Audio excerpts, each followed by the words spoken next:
This episode is sponsored by Fantasy Flight Games.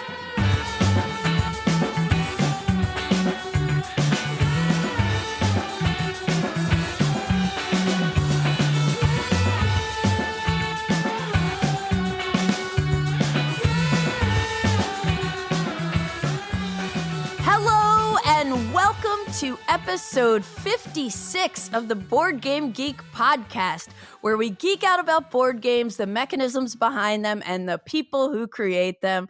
I'm your host, Candice Harris, and I'm super pumped to be here today with my good friend, Steph Hodge from all the meeples of the rainbow. Not just one meeple, but all the meeples of the rainbow. How's it going today, Steph? Oh, it's great today, you know? we both just got back from BGG.CON, so we're riding that high of all the games, and you know, we're actually both going to Pax U, so now we get to look forward to that in a few weeks. yes. Like one con to the next. Super fun though. Did you end up having a good time at BGG.CON?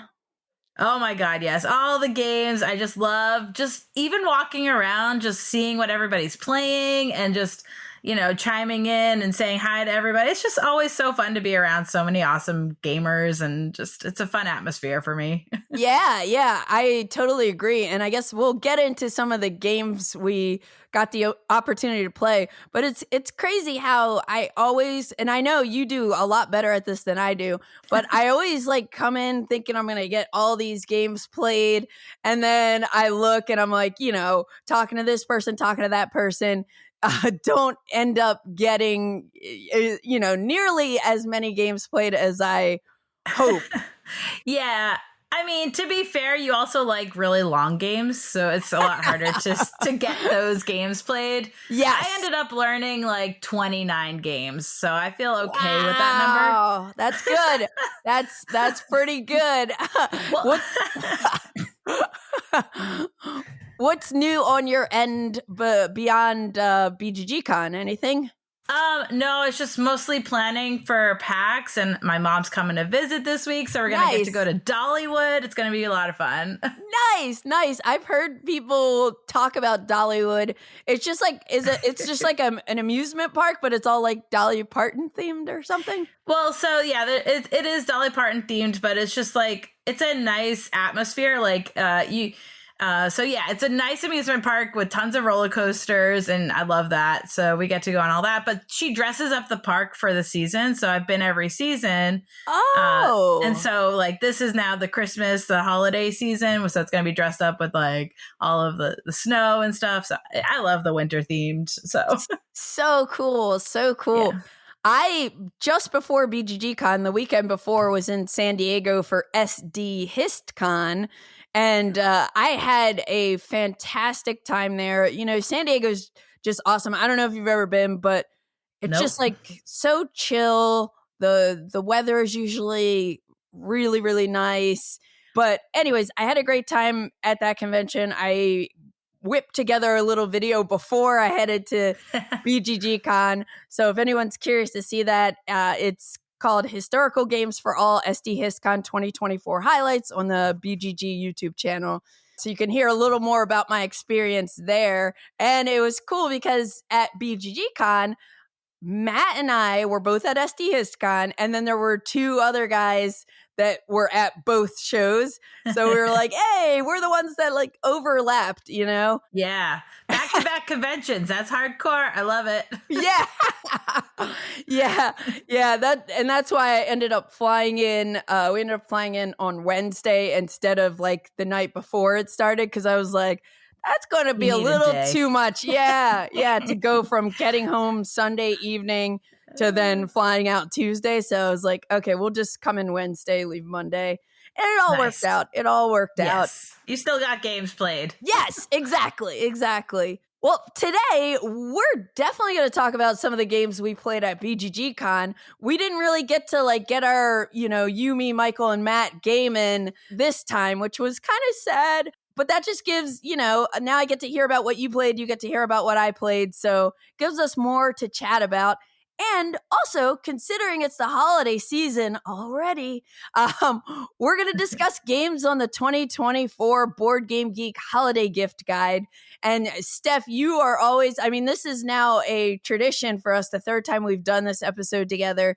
And you are a big contributor to what goes into the gift guide because you play so many games. Yeah, I mean, I'm excited every year to create the list because I get the privilege of playing so many different titles, and if games are available and people might not know about it, hey, I'd love to point you in the right direction. Yeah, that's awesome and very much appreciated. But before we start talking about BGG's 2024 Holiday Gift Guide games, I'd love to hear about some of the games you got to play at BGG.CON, Steph. So let's jump into fresh plays.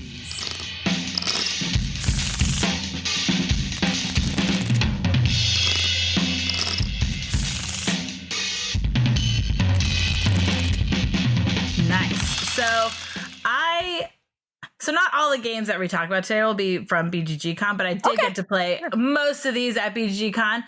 The first one that I want to talk about is Civolution, and I actually was provided a review copy for this game, and I think all the games I'm talking about today. Okay, nice. It is designed by Stefan Feld. Most people have heard of him. It was just released like within a few months, I would say, from Pegasus Spiel, and it plays 1 to 4 players. So this is the new Stefan Feld game, and it is massive. It's big. I've played it 4 times so far. It is a beast. I'm not going to lie. It is a beast to teach. It looked like a beast.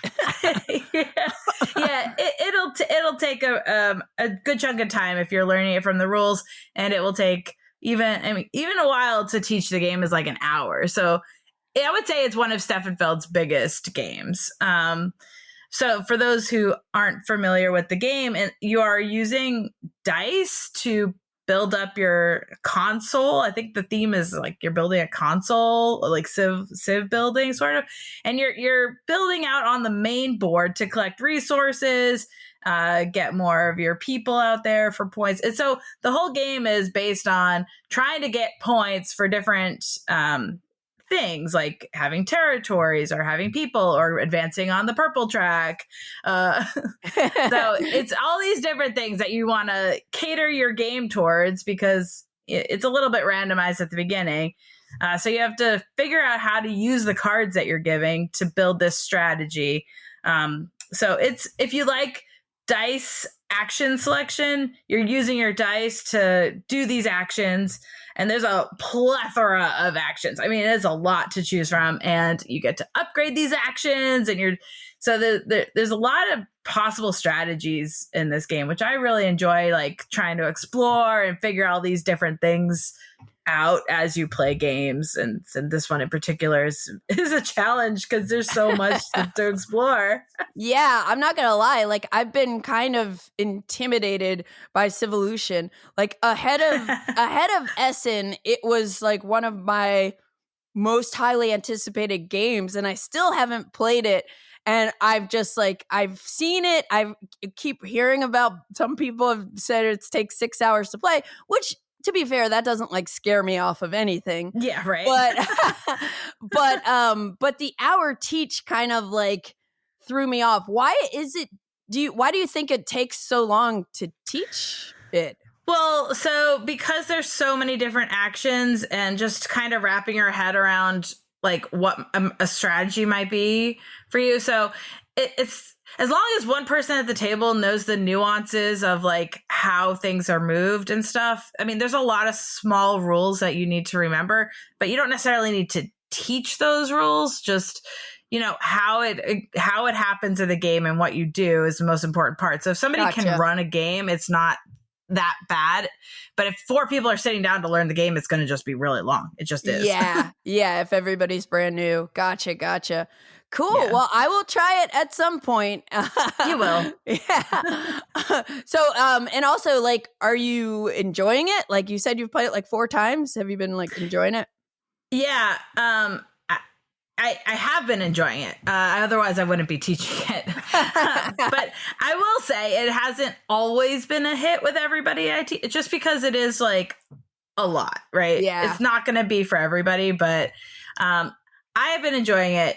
I find that since I haven't played it so much, I definitely have an advantage over new players. There's no like, there's no, you'll just do better if you know the game. It's just. Gotcha. Understood. Well, that is Civolution, and I will play it one day, but thanks for your perspective. Yeah, of course. So when I mentioned I was just at SD.CON, and one of the moments I had at SD.CON was I was walking to the bathroom, TMI, sure. And I saw this game on the table that like struck me, and I was like, oh, what is that? And I was like, oh, I know what that is. And I own that, and I haven't played it in a while, and I like that. And that game was Pax Porfiriana, which is a game that originally came out in 2012. I have the collector's edition that came out in 2019. And there's now an ultimate edition that was crowdfunded. It's coming out in 2025. But this is designed from Phil Eklund, Matt Eklund, and Jim Gutt, and published by Sierra Madre Games and Ion Game Design. Plays with 1 to 6 players. And let me jump back to SD.CON. So I just see this table presence that I'm like, that looks cool. And then I was like, oh, Pax Porfiriana. And so I ended up talking to someone who was there, Corey Graham, who is the co-designer of Vijayanagara, the Deccan Empires of Medieval India, 1290 to 1398, which is a newer game from GMT, which is really awesome. But Corey was saying Pax Porfiriana is one of his favorite games. And that kind of put it back on my radar. I started then watching videos, and I was like, oh, I got to get this back to the table. So I ended up, when I got home, so I got home Sunday night, I dug out my copy of Pax Porfiriana, and I set it up, and I played a solo game Monday and Tuesday night before I left for BGG.CON. Then I brought it with me to BGG.CON, and I played it 3 times, which I was hoping to get it in more. It's just I had played it so long ago, and I kind of forgot about it. And this reminded me to revisit it. And I really, really, really I've been enjoying it. I'm not gonna lie. I always thought Pax Premier 2nd Edition was my favorite PAX game, but I don't know right now. and many people always ask what's a PAX game? Which is a fair question, because there's PAX Renaissance, PAX Premier, PAX Porfiriana, PAX Illuminatum, PAX Hispanica. There are a chunk of PAX games nowadays. And what I found out, first of all, is that Pax Porfiriana was the first PAX game, and it means in Latin the Porphyrian peace, because this particular game is talking about the 33-year reign of the dictator Porfirio Diaz, who was ruling Mexico, not doing such great stuff, and basically led to him being toppled in a 1910 revolution in Mexico. And so that's what the whole game is about. So Pax Porfiriana means the Porphyrian peace. But I saw somewhere on some BGG thread that Matt Eklund is the one who kind of coined PAX to describe these type of games that are political, and you have private transactions in a market setting. So to me, when people ask what is a PAX game, I think number one, they're the epitome of big game and small box, since they're mostly driven by cards. There's almost always a card market, maybe 2 rows where you can buy cards, different types of cards that have different effects. And then you play them into your tableau. Things happen, lots of player interaction. There's usually a big deck of cards, and you'll never, for each game, you're not playing with more than half usually. So there's a lot of variability that comes depending on which cards come into the market. And speaking of Pax Porfiriana as an example, 2 of my plays at BGG.CON were on the same day. I taught 4 people, and one of the people was this guy, Nate, that I actually met at SD.HistCon. He was the one that overlapped at both shows. And him and his wife, as a side note, had on like BGG t-shirts and the Hawaiian shirts the whole time. And I was like, I never expected to see anybody at SD.HistCon, which is just like only 100 people, like rocking the BGG spring t-shirts and all that. So I asked him and his wife to take a picture of them, and then we kind of like exchanged phone numbers at some point there, but we actually got to play a lot at BGG.CON. And so he was in my first 5-player game where I taught all 4 new people. And because of the cards that came out into the opening market, we had a really like interesting game. And then later, Nate and I played with Matt. So we played a 3-player game later that same day with my Matt. And because of the opening market, the 3-player dynamic, everything was like a lot different. And to me, like that's one of the things that's like so cool about every PAX game I've played. Most of them are historically based, but there is PAX Transhumanity, which I'm starting to get back into and really, really appreciating that, which is not historical. I think it's the only one that's not historically based. And the other thing that I would say to me classifies a PAX game is there always like a variety of victory conditions depending on what the government stance is or what the regime is. And there are ways during the game that players are going to influence, because in the game, players are not like, we're not like, I'm not Italy or I'm America versus Germany or anything like that. We are individuals and we are trying to manipulate the outcome of like whatever the topic is that the game is about. So you have these moments where a regime will change, and based on whatever the current regime is, the scoring condition is different. So you're kind of like watching other players. You're making sure nobody's getting too far on a certain type of points, because in Pax Porfiriana, as an example, there are 4 different types of points, and depending on who triggers the ending and what the regime is, certain points will matter, others will not. And it just kind of keeps you on your toes. So that's what I love about PAX games. But why Pax Porfiriana has like stood out to me recently is because number one, I didn't know about this period of history that like led up to the 1910 revolution in Mexico. In the game, every player is a hacendado, which is like a rich landowner. And you're going to be, again, playing cards into your tableau, hopefully to generate more income so you can get gold, and also so that you can get victory points, because some cards have different types of victory points. So you're trying to like position yourself to win, hopefully, and topple Diaz. And, you know, so you want to be the player that does that. Again, a lot of the cards you're playing in this game are enterprises are big. They're going to help you generate income. You could build mines, ranches. When you have ranches and plantations, you have an action where you can buy land and add more income cubes, like increase your income for that enterprise. There are different partners you can get that give you special abilities. There are troops that you can deploy by tucking a troops card under enterprises.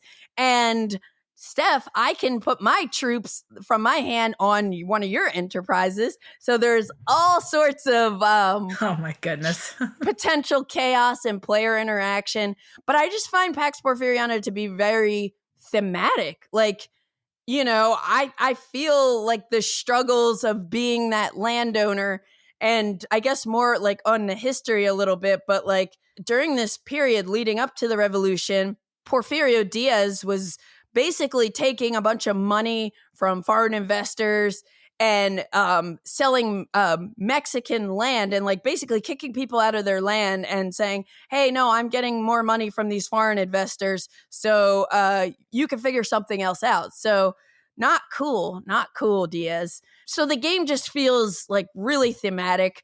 if you look at the current versions of the game, not the Ultimate Edition, because they do reformat the cards are crazy to look at. And like once you parse the graphic design, it's really, really not that hard, because even Nate, who played it the first time, the 5-player game, and then like an hour later we played that 3-player game, and it clicked. So sometimes it takes that first game to kind of wrap your head around everything and, you know, all the different aspects of the game you can manipulate. And it was just like, we just had a blast playing it. But the cards, like, they look crazy when you look at them. But after you understand how the game works, like, I find them so charming. Like, I think I will probably end up getting the the Ultimate Edition that's coming out in 2025, just because it has like some new cards and maybe some other new things. But I don't think I'm going to get rid of my 2019 edition, because like it just looks so unique, which is part of the experience of me enjoying playing it. So anyway, I'm currently on a big Pax Porfiriana kick, and That's cool. Yeah, I'm just like, I'm liking like diving deeper with it. I definitely like made some mistakes, and I think it was like when I was on the plane on the way home, or like the night before I left BGG.CON, I was like watching more videos, and I was like, oh, so we didn't quite get that right. And now it's like even more interesting now that I clarified something. So I'm pumped to play it more. And then along those lines, I'm just going to say I got to play a few rounds of Greenland, which is another Sierra Madre Ion Games design from Phil Eklund. And in that game, and this is a game I've owned for a while, haven't played, but Nate brought his copy and was kind enough to teach us. And unfortunately, it was Sunday when people had to leave, so we only got a partial game in. But in that game, each player is a different tribe trying to survive in Greenland between 11th and 15th centuries. And basically, depending on each player's theistic worldview, you have different scoring. So the scoring is a little simpler, and Greenland's almost like, it's almost like a worker placement. And it's wild to me how complicated it seems until you actually start playing. So it's another one where if you play with someone who knows how to play, it will be pretty straightforward to get into, especially if you play medium or heavy games. But if you're learning by yourself, just from the rule book, it's going to be a bit much to wrap your head around. And thankfully, there are videos out there, which I also watched on the plane ride home, that are really good how to play. There's a really good how to play video out there for it. So I had to like first mention Pax Porfiriana, and I was glad to finally try Greenland. I'm looking forward to playing that one more. I'm going to assume that you're not a PAX game fan. I don't know if you played any of them. I've played PAX Porfiriana, and I've played PAX Premiere. Nicole Worley. Yeah. The second edition. So I've played both of those. It's not exactly for me. Yeah.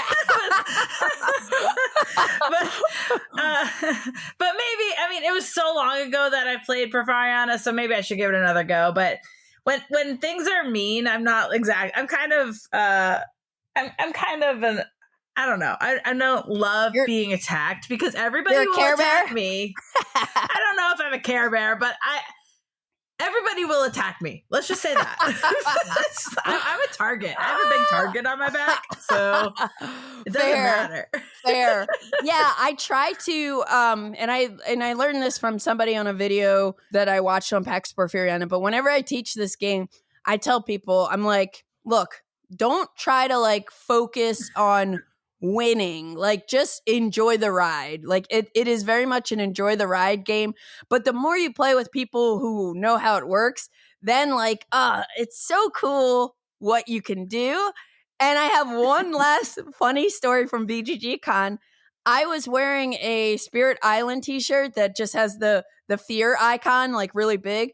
And at some point I was going up to the bar to get a drink when we were about to start the third time I played this game, Pax Porfiriana. And this guy who was sitting at a table like looked at my shirt. And he's like, "Is that a Spirit Island shirt?" And I was like, "Yeah." I was like, "Do you want to play Pax Porfiriana?" And pretty much like we got to talking about Spirit Island, and then I roped him into playing Pax Porfiriana, and he really enjoyed it and was like, "Hey, this is like the kind of game I never get to play like with my game group." So that's fair. So that was cool. Yeah. But yeah, many That's people awesome. Many people saw me pushing Pax Porfiriana all weekend. Yeah, that's awesome.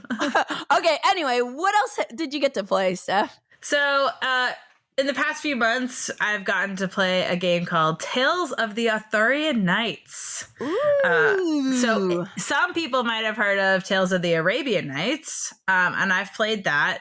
And now I've played this a few times now. Designed by Eric Goldberg and Andrew Parks, released this year, published by WizKids, should be out any day now, and the player count's 1 to 4. So this is definitely a story-driven game. You could tell that this is a passion project that happened here, because I think 10 years of development and story writing and everything went into this, or something like a lot of time. And you can tell based on the book that you get inside, because it's a book that you'll have encounters, and you go look up a thing, and then you choose how you want to have your encounters. And so there's like long paragraphs of text that you're reading. So it is heavily story based, but you're making decisions based on your character and the stats that you have. And so if you're familiar with Arabian Nights, it has changed a lot in the fact that there's new mechanics, there's a set turn, there's 12 turns in Arthurian Nights, and there's never anything, I wouldn't say bad, but if you fail, for instance, you'll still gain a reward, versus Arabian Nights where you just might be in jail for 3 days and you lose turns. Like, Gotcha. So at least even if you fail, you're still gaining a stat of some sort. And you might get cursed and some stuff. So, you know, the story is what it is. Just don't go pushing buttons. Or if you're Aldi, you just push lots of buttons and have bad things happen to you. But it's actually fairly simple and easy to get into, which is great, because it is I would say, a medium weight game. It looks heavy and big, but it's really not, because, you're moving and completing quests, and you're going to different locations to do these different tasks that you're set out to do, and just having encounters along the way. And so you're just trying to gain all these points, versus Arabian Nights, which I think you're just trying to, in a way, have your 2 tracks meet, kind of like an Arc Nova. You're trying to get those things to cross over. Gotcha. So it's a little bit, it works differently. So for those a fan of Arabian Nights, that's great, because you can have both. There's room for both, in my opinion. Cool. So if you're a fan of like Arthurian tales, a lot of research went into this game. There's even like a glossary at the end, like how to pronounce all the names of all the people and all these different things. Like, it is a lot of content. Okay. I love it. And I just want more. And I've played it maybe 4 times now, and it's so exciting every time, because you're like, what am I going to encounter today? Like, cool. So it's a kind of a branching narrative game. How much is it like about the story versus like an actual game? And also, like, how different is it every time you start a new game? So you always read the intro paragraph. That is like, you'll always have the same intro paragraph. But from there, you're getting different stats for your character to start, like your basic stats. So you can change that how you see fit. You're gonna like wander off into a new, like, so there are 3 rounds, each with 4 turns. So you're doing each round so how do I explain this?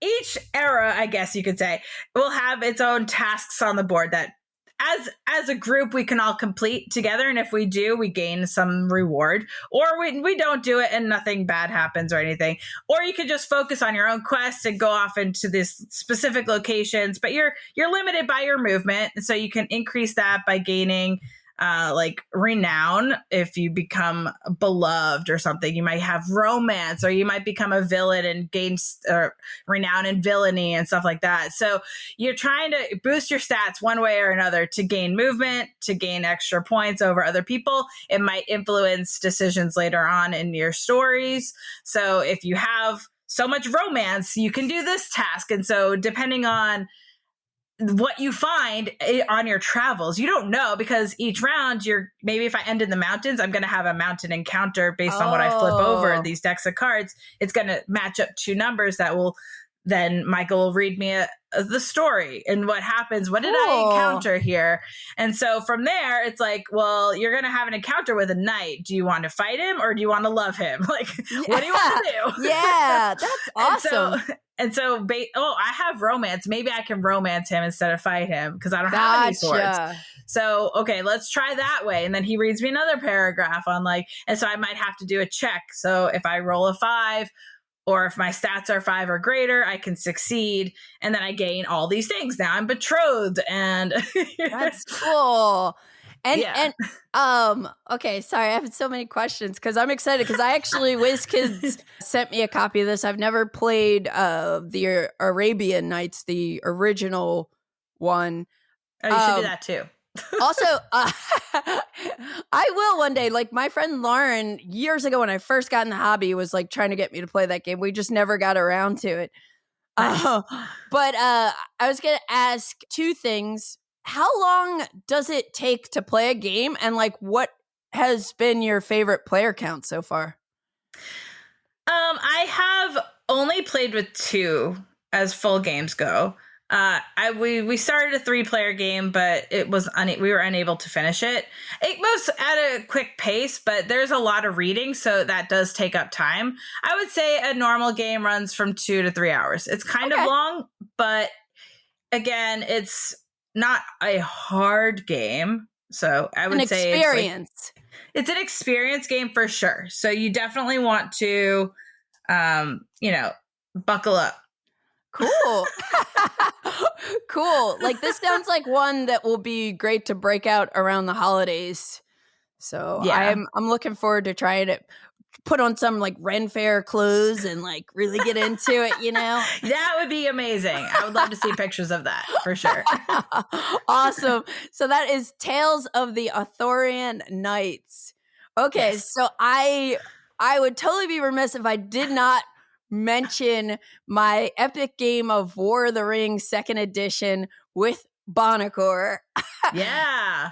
I heard about this. Yeah, Stephen Bonacore and I have been talking about trying to, like, War of the Ring is his favorite game. And we've been we're often at conventions together.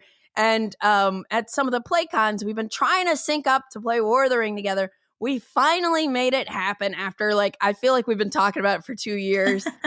And we played with the BGG library copy, which is the anniversary edition. So if you're not familiar with War of the Ring, it is a big, lots of, I think 200 miniatures come in it, war game about Lord of the Rings.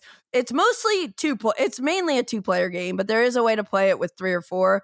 I'm pretty sure, but I don't think anyone would ever really suggest that. Or maybe someone would. I don't know.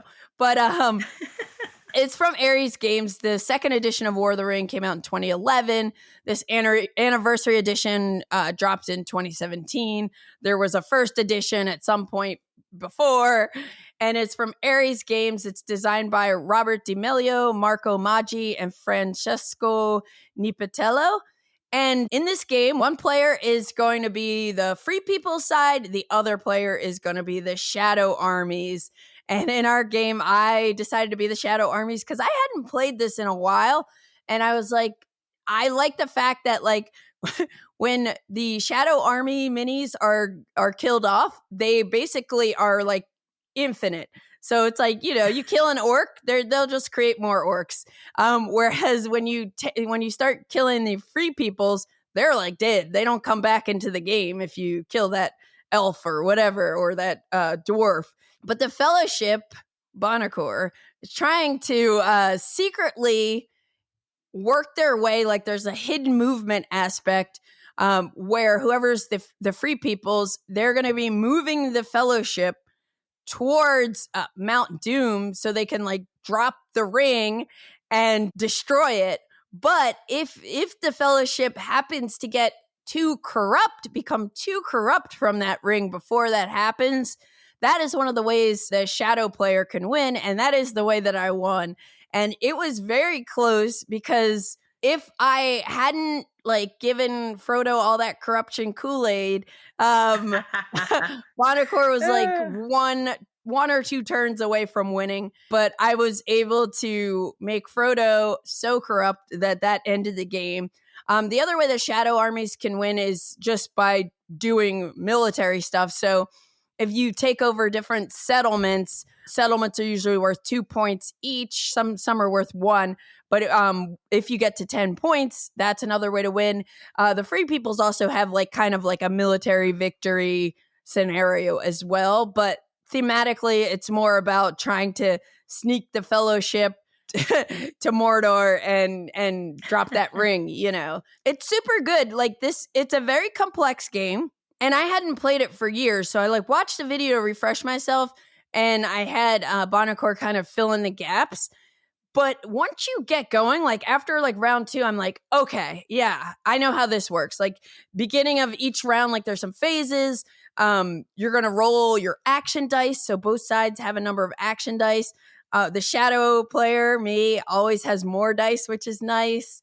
I'm able to, before rolling my dice, set a number of dice into the hunt box, where basically if the Free People side moves the Fellowship, I get to roll dice and see if I'm able to like add some corruption, or if I get to reveal where they are, in which case they have to say, hey, I'm here, before they hide again.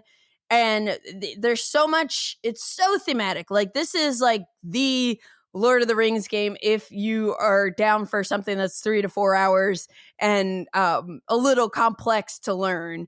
Very complex to learn. Yes, it's very complex. But it's very thematic. Like you have characters with the Fellowship, like Gandalf. Gandalf can turn into Gandalf the White at some point. There are cards. So I mentioned the dice. You have dice that are going to have icons on them, and you can spend those like on your turn. You're going to pick one of those dice, exhaust it, and then you'll end up triggering an action. And most dice you can do multiple things, like moving your army, working your way down the political track, because at the beginning of the game, the Free People, they're not ready for war. Like the elves are activated because they know what's going on, but the other factions are not. So like part of it is getting them ready for war. And you can recruit troops to different places. You can attack. So what you can do with the dice is actually like really straightforward. Like the other thing is you have cards. So each player has 2 decks of cards, event cards. And event cards can be triggered by the dice. And also on the bottom of each event card is a combat card effect. So when you go to combat, players can play these cards for their combat effects, which like maybe gives you rerolls or cancels your opponent's card. So it's really, really good. I'm already like gonna make Matt play with me on Christmas because I want to like keep the rules fresh, and I'm like itching to play it again. Yeah. But it was so nice to play with Bonacor because it's like one of his favorite games. We've been trying to do this forever, and I won. So all better. Exactly. So that's War of the Rings 2nd edition. Yeah, it's a great game. I agree. So the next game I wanted to talk about is actually a game that was just funded. It still may or may not be on Kickstarter, called Sweetlands.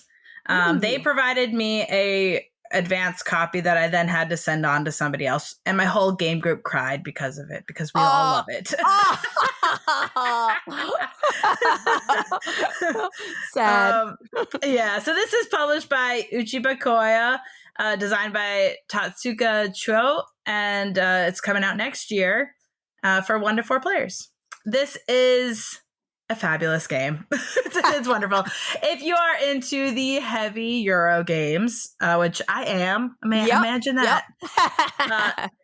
It takes all of these mechanics from games you love and puts it so well, and it's such a streamlined version of the game that you feel like you already know. It's so great. It has all these great mechanics, like you're building on your player board, you're getting these cards, creating tags, you're taking actions on worker placement, and if you go there after somebody else goes there, it costs more, so you want to go there before other people. So everything is very timely because you don't want people to take your spaces. You have exactly what you need. And if you have to go later, then you have to spend more cards, and your cards are how you can perform these actions. So the more cards you have, the more actions you get. But you also want to play your cards. So if you play your cards, you're losing possible actions. It's like a trade-off. The struggle. Yeah. The struggle sound. And such a cool theme, though, right? Oh my God, I love it. It's such a great theme. Well, it's also really great because at least in the box that I played, there were like 14 different characters you could be or something. Cool. So it's like everybody has their own unique player powers. And so I've played the game now 4 times before I had to send it on. And every time I was a new character, it's fun to see the different strategies and unlock cool abilities. And I only saw a very small portion of it. So it's like, I want to play more. I think you're the one who actually put this on my radar. I haven't played it. I've only heard a little bit about it because I think it was when I had Seneva from Board Gaming Ramblings on. She was talking about it too a bit, but I think it was your video. Maybe do you have a video up on BGG for this? Okay, yeah. So that was the first time I had seen this game, and I was like, wow, this looks interesting. It's like about desserts or candy, but it's like a heavy Euro game. Like what? Yeah, I know, right? Well, they also had a previous game called Ostia, which did very well on Kickstarter, and that's a really cool game. Also, I never played it. I remember the box cover, but I only ever got to play it on Tabletop Simulator when it was on Kickstarter for the first time. So I haven't actually played it since then, but I had a great time when I played it online. So, it's another one I should revisit. But Sweetland's definitely one of like the coolest games that I got to try recently, and I just had to mention it because there might be still time to back it. I'm not even sure, or late pledge or something. So it's a really cool game. It's like a heavy Castle of Burgundy, Terraform Mars. It's like that, it's meshing these mechanics that like from with Candyland, with Candyland. I know, it's cool. I mean, the meeples are amazing. Just look at pictures of this game. It's amazing. The whole thing. Awesome. So that's Sweetlands, and I definitely want to play that because just the theme and everything you said, and the fact that you've been enjoying it, I definitely want to check that one out. Oh yeah, for sure. Cool. So my next game that I'm bringing up is trick-taking games. I just wanted to shout out, I got a chance to play a handful of trick-taking games, so I just wanted to quickly mention them. I do apologize because some of these might be hard to find, so sorry about that. So the first one is Kansas City, the trick-taking game. This is designed by Chris Ray, and it's self-published. It came out in 2024. I would just say check the BGG page. There might be ways to see how to get it. Chris Ray is the designer of Xylotar and like Magic Trick, which was the predecessor to Xylotar, which is that new game from Bezier. Chris loves trick-taking games and like has been designing a lot of like really cool, unique games. And the hook with Kansas City is, if I recall, like it plays like a normal must-follow trick-taking game, but after someone wins the trick, every player gets the opportunity to upgrade one of the cards in their hand. So the numbers are on the back. So basically, if it's, let's say, Steph, you just won the trick, I get first opportunity to upgrade a card in my hand. And what that means is I'm going to take that card, put it face down in front of me. And now that is a trump card. So let's say I put a 3. Now I have a 3 of trump. And then whoever's the next player to my left would be able to do the same. But you can never pick a number that someone else has already played, because it's like you're basically kind of creating the trump suit, but the trump suit can only have one copy of each number at a time. It's really, really cool. I'm trying to remember how the scoring worked, but like I think it was a game where you want to have exactly 2 tricks. And it's like a scale where like if you win too many tricks, you basically get nothing. Too few, you get nothing. And then the sweet spot is 2 tricks. But that whole thing of being able to upgrade a card and put it on the table and, try to set yourself up to hit that sweet spot of 2 tricks is really cool. So that's Kansas City, the trick-taking game. Then I also played BLOT. This is from a French publishing company, Pilatus Games. It's designed by Johan Collette, Jan Grisonet, David Paput, and Eric Plotin. And this, my good friend Roman from Paris often will WhatsApp message me and be like, hey, I played this game. It was really cool. And like, we just check in every once in a while, and he loves trick-taking games too. So he told me about this game, and the publisher was kind enough to send me a copy of it. And I played it like a while ago, but it was like a late night, end of the night thing. And we were all kind of new, and I couldn't get a good feel for it. But I got to play it like, I think 3 or 4 times at BGG.CON. And it's really cool. It's a game where you have these kind of coasters on the table. They look like mini coasters of 4 colors, which correspond to the suits of the cards: red, yellow, blue, green. And theme-wise, it's like a Norse kind of Celtic divinities thing, because you're going to have these scoring cards with like Loki, Thor, Odin that have different scoring conditions. But on your turn, you have 2 options. You can either initiate a ceremony, and that is play one of your cards onto one of these coasters, but you can never play the same color. Like I could not play a red card onto a red coaster if I'm initiating the ceremony. So maybe I put a blue card on the red coaster, and I'm going to put it on the red coaster so we know that that's the lead color. That's the lead suit is blue for cards that are being played around the red coaster. Then next player can, if there's a ceremony that hasn't been initiated, they can initiate a ceremony the same way, or they can play onto the coaster that I started, and you have a choice. So you have multiple tricks being played at once, and each one is must follow. But if you don't have the card, so if you're able to short suit yourself something, the coaster color is the trump suit. So you're trying to win as many tricks as you can, because each trick or ceremony is worth 3 points.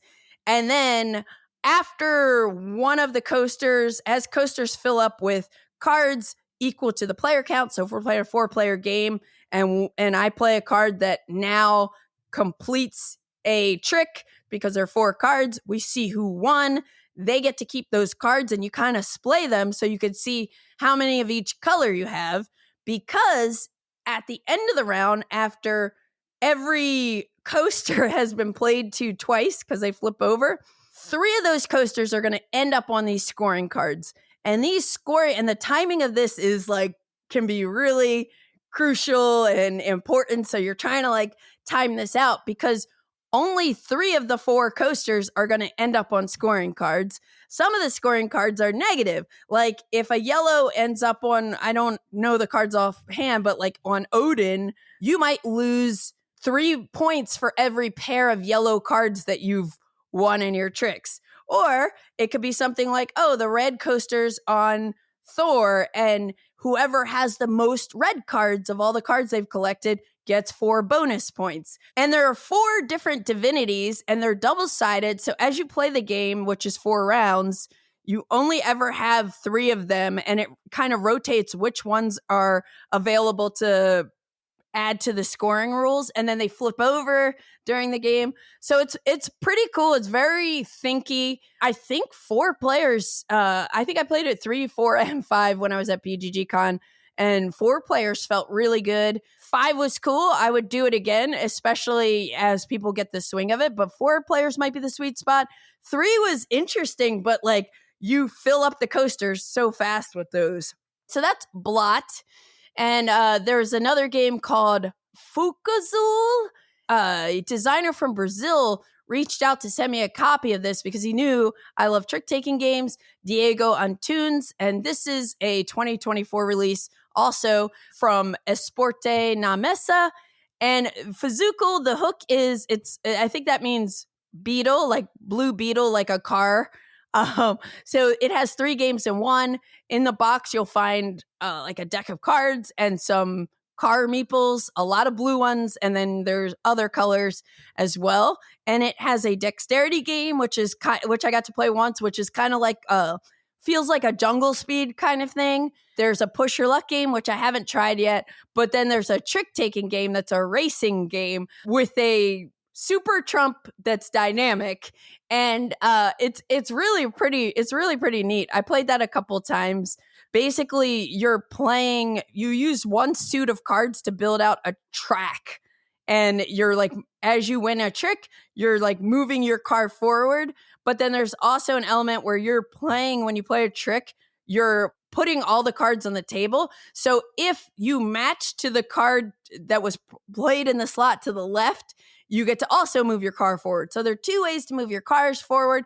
There are ways to manipulate the track because there's a suit called the Blue Beetle, and that's the trump suit.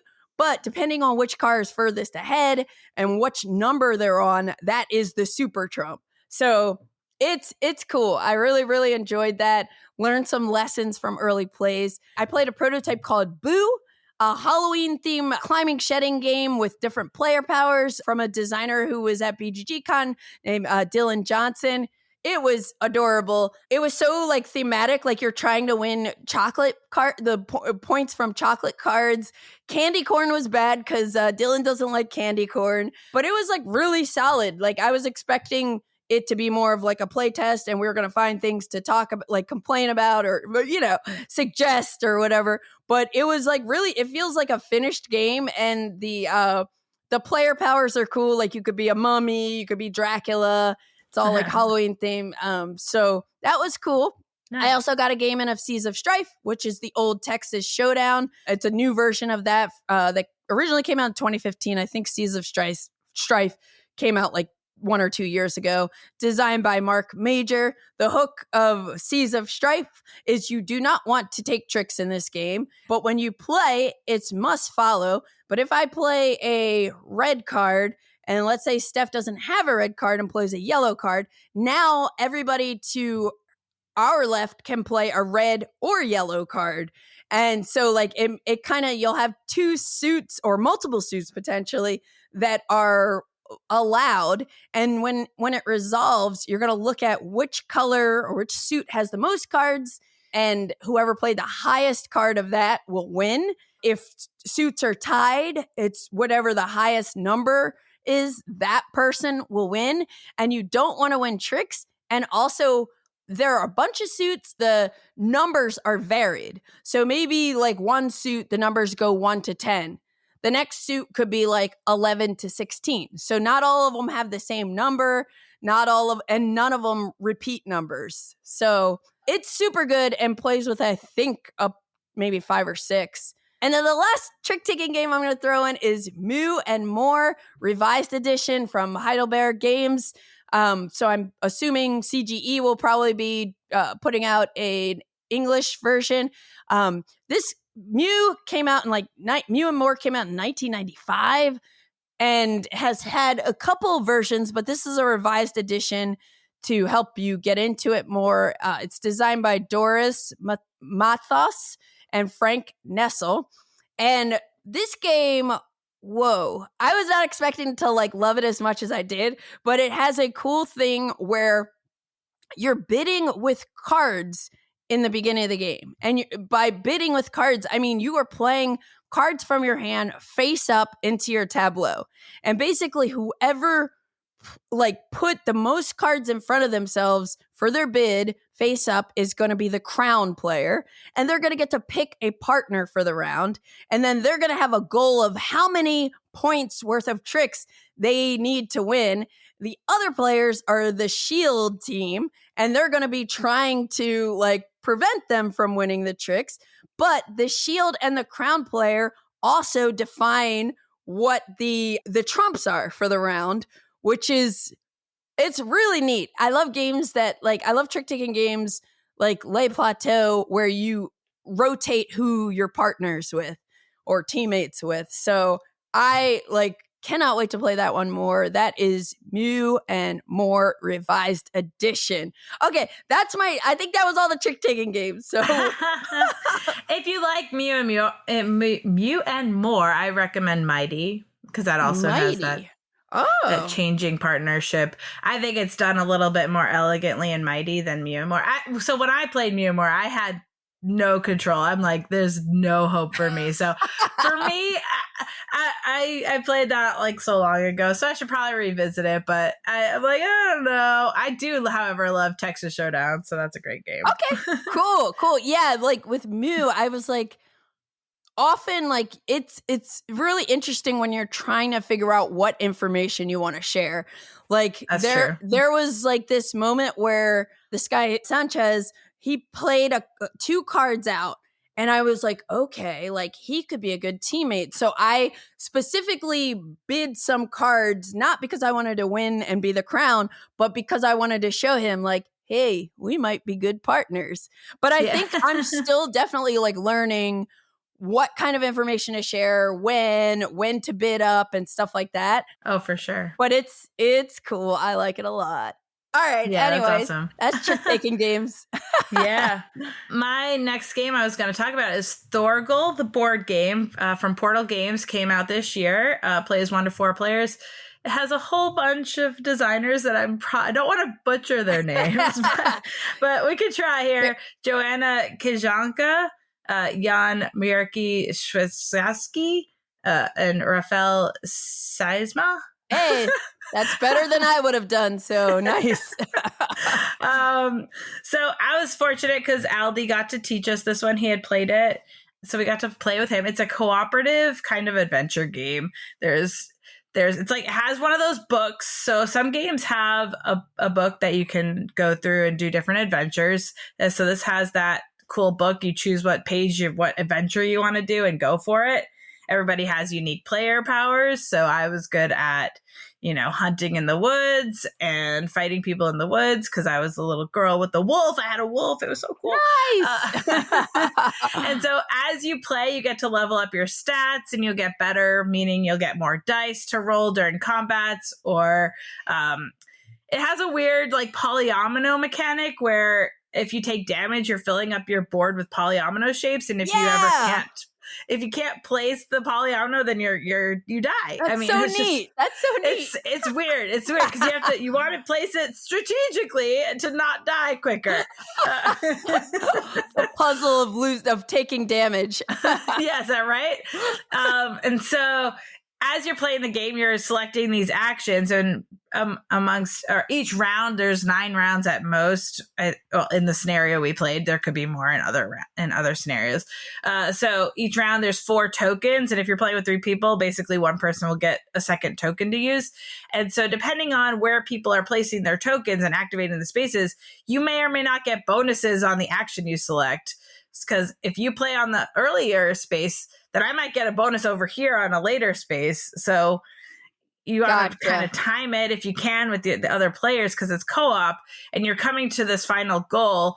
There's in the scenario we played, there are 2 ways to win. We didn't come close either way, so we were just completely obliterated. So there's a lot to learn. And it's co-op. You said it's co-op.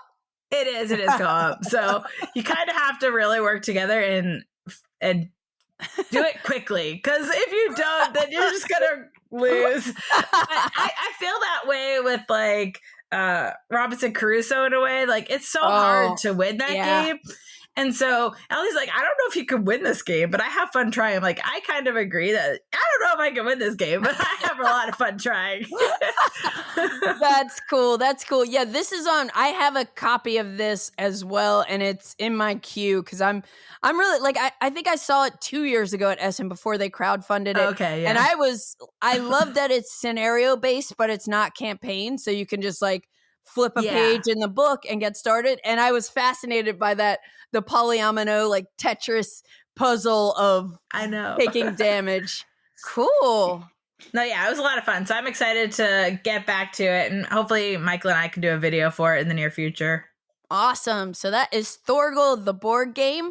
The next one I'll talk about is a game from 2022 that is all about being passive aggressive when decorating a home with other people. It is called Décorum. It's designed by Charlie Mackin, Harry Mackin, and Drew Tenenbaum. And it's from Floodgate Games, plays with 2 to 4 players. And I think it was that Emily mentioned this. I've definitely heard about this game and been curious about it. And thankfully, Eric had a review copy that he didn't get to, so he brought it to me. And I got to play my first game of it at BGG.CON, 3 players with Derek Porter and my friend Chuck. And oh my gosh, I really like this game. So you have this board that's a house, and you're going to play like an envelope pack, which is like a scenario. And, you know, depending on your player count, in our game, since we were 3 players, we played a 4-player pack, and we each have like a card that has 3 or 4 objectives of how we need this room to be decorated. But then since we're playing a 3-player game, we also had an additional one for like the 4th player color to like give it more of a challenge and give us more information, which is helpful. But you'll have a setup card. So you'll set up the house. You know, maybe you have a blue piece of modern art hanging on the wall in the bedroom, or you have the walls painted yellow in the kitchen. So each room of the 4 rooms in the house, I think there are 2 bedrooms, a kitchen, and maybe a dining room or something. I don't know. They each have a space for a paint color. So it starts a certain way, but depending on what we want to be fulfilled as housemates, you know, we're going to be changing the colors of the walls. We're going to be changing the type of lamp that might be in the room. And they're like, so they're different colors of things. They're different styles, modern, retro, antique. I don't remember exactly all of them, but the way the game plays is we need to solve this puzzle of us all being happy, all of our conditions being fulfilled. And one at a time, we take turns. And on your turn, you can either remove something from a room, you can swap something for a different color that's already in the room, or you can add something to the room.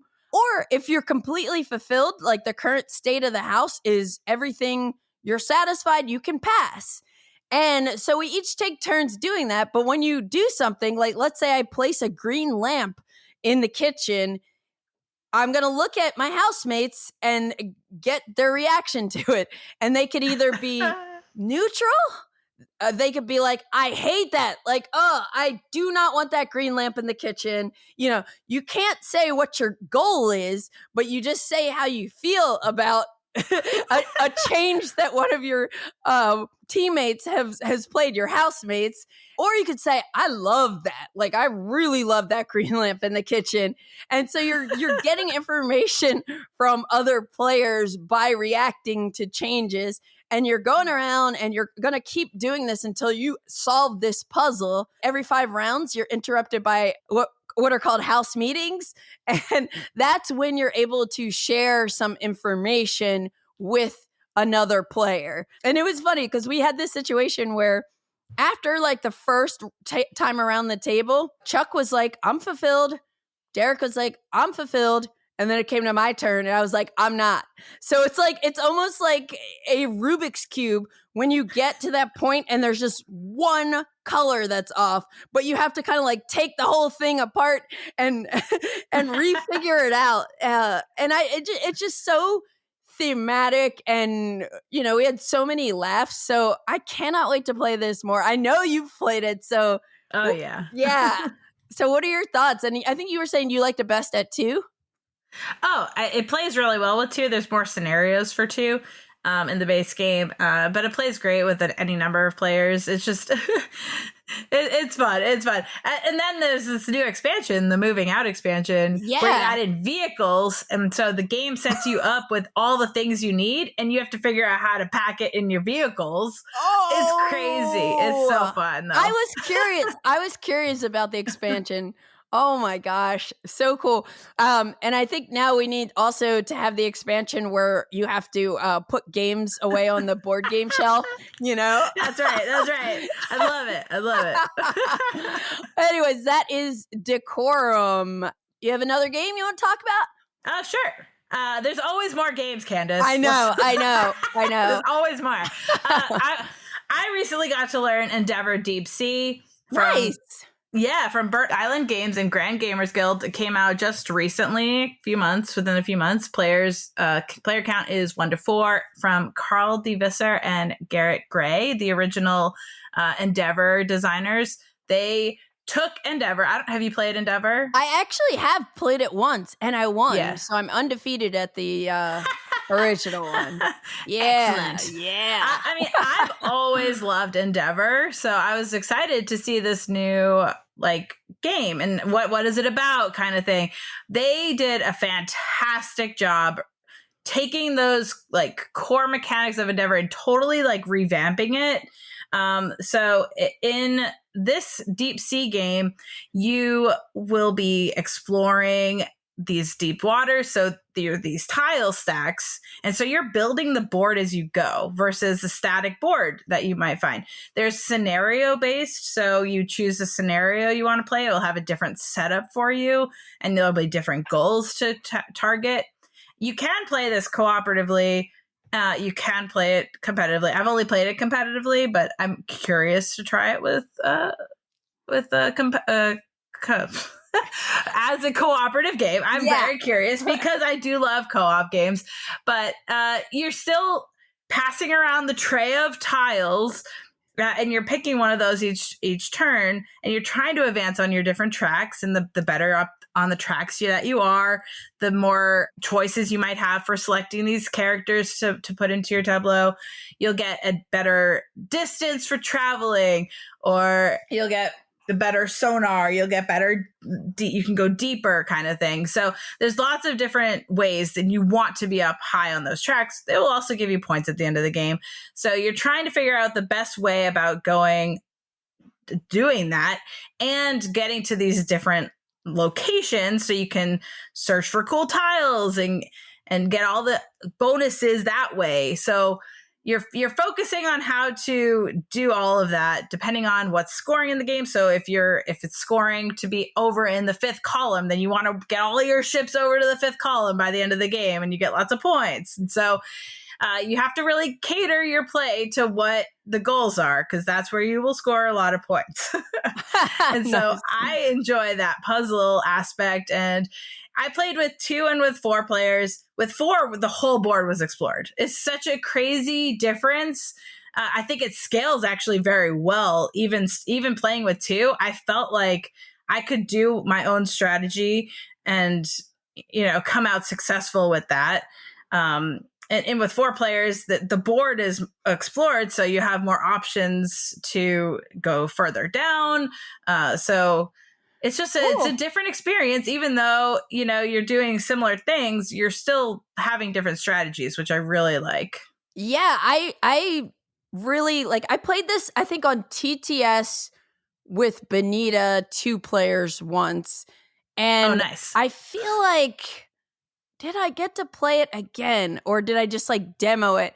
But yeah, I really like how they reskinned it and everything they added. It seems really thematic, and I love the modular board and exploring down in the deep sea. And then they had that, is there a book or something where there's a side puzzle? I'm trying to think it might be just a scenario thing. It could just be scenarios.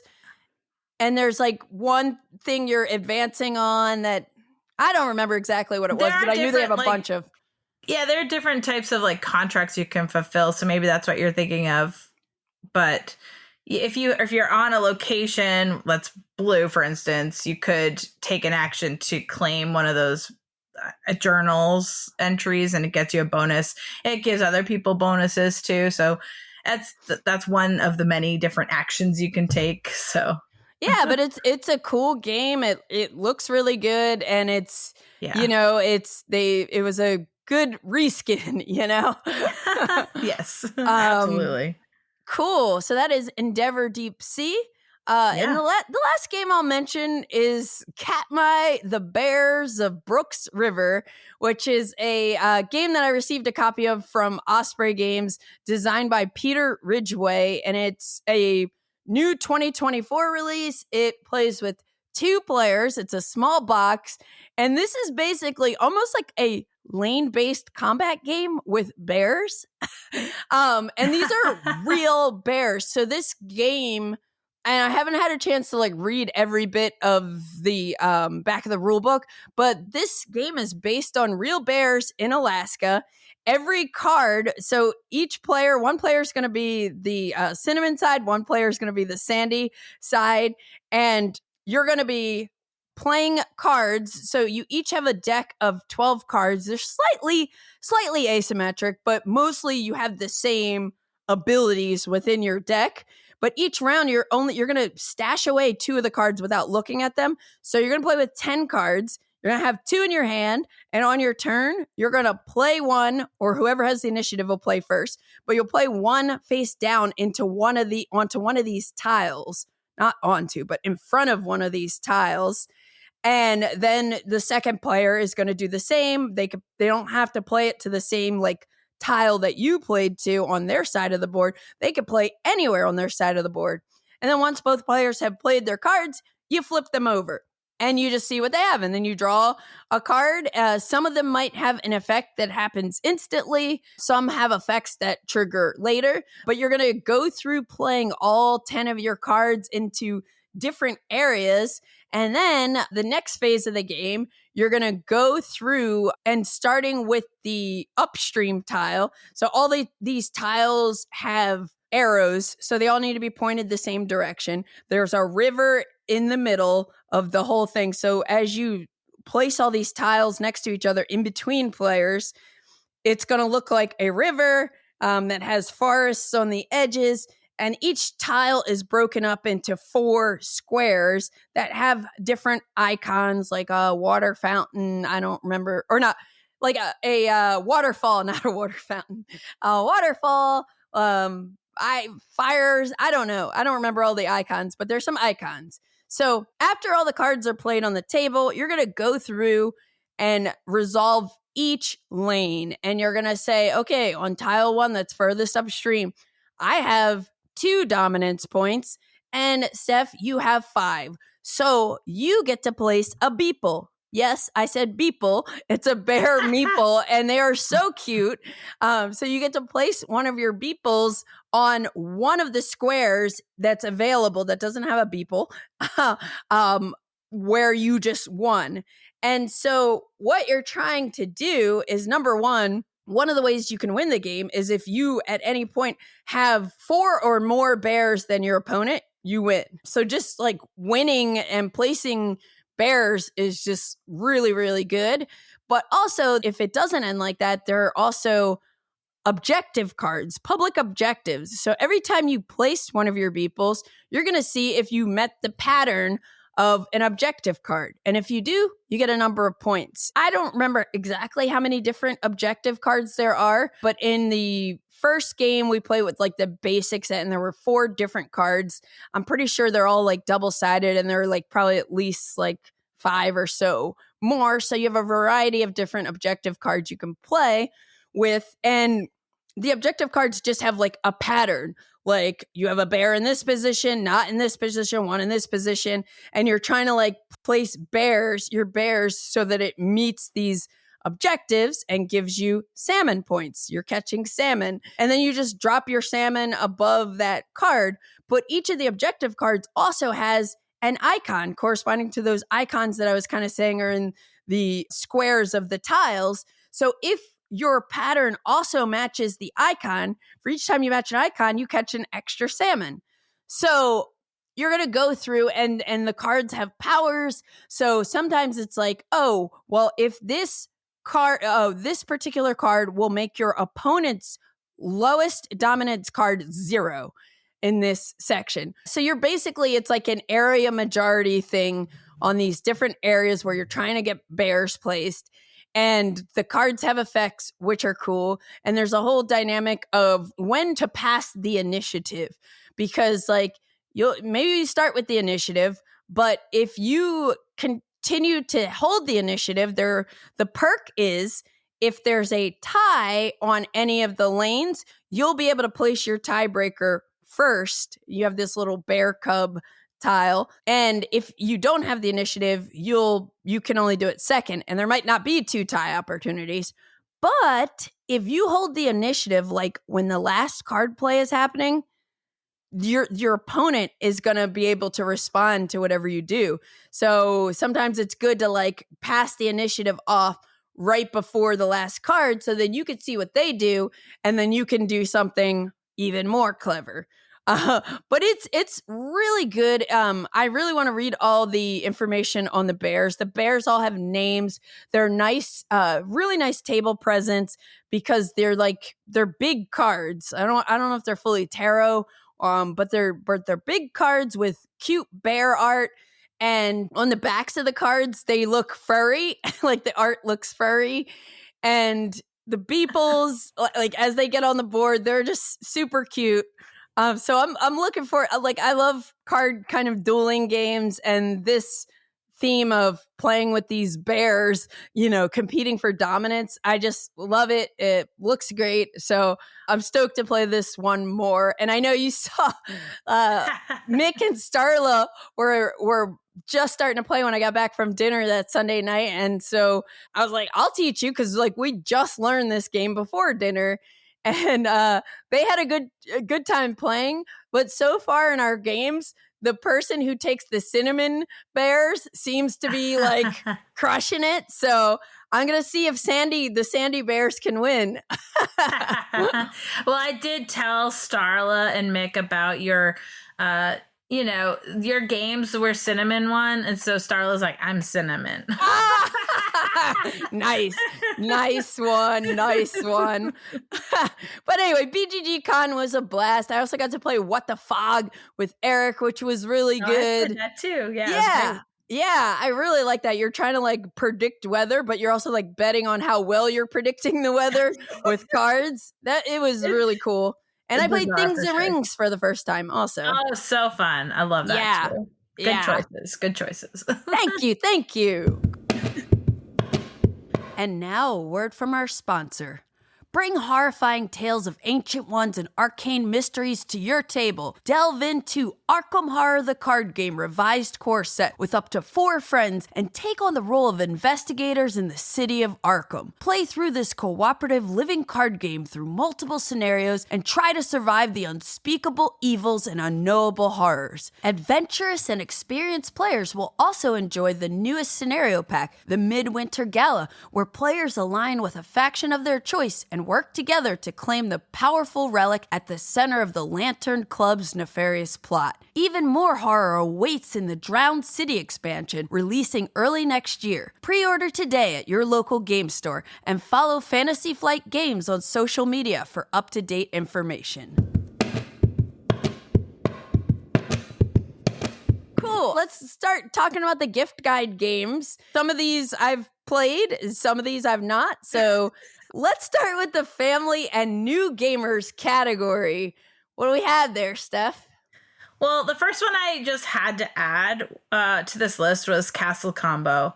I don't know if you played it yet. Yes. But everybody I teach absolutely loves it. It's so simple, right? You're building your 3x3 cards by drafting them, and then you're done. I mean, so you're drafting these cards.